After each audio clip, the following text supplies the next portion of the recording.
Баршаңызға қайырлы күн. Фарш қосылған картоп рулетін дайындаймыз.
Салманың үстіне бір ас қасық үйдің қаймағы немесе майонез қосып араластырып аламыз.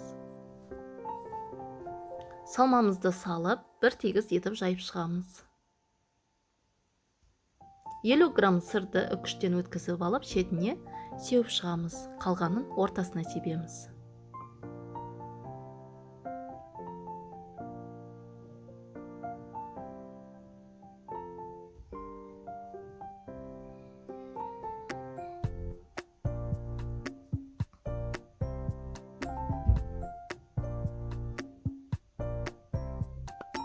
Рулетті шетінен бастап, нығыздап орап шығамыз.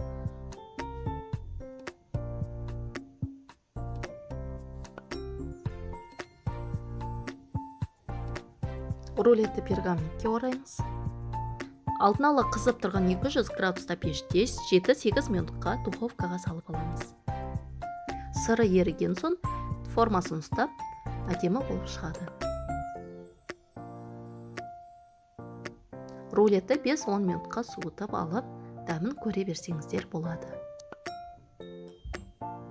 Ыстық күйінде де, салқын кезде де дәмі өте дәмді болып шығады. Міндетті түрде жасап көріңіздер, сіздерге ұнайтын болады.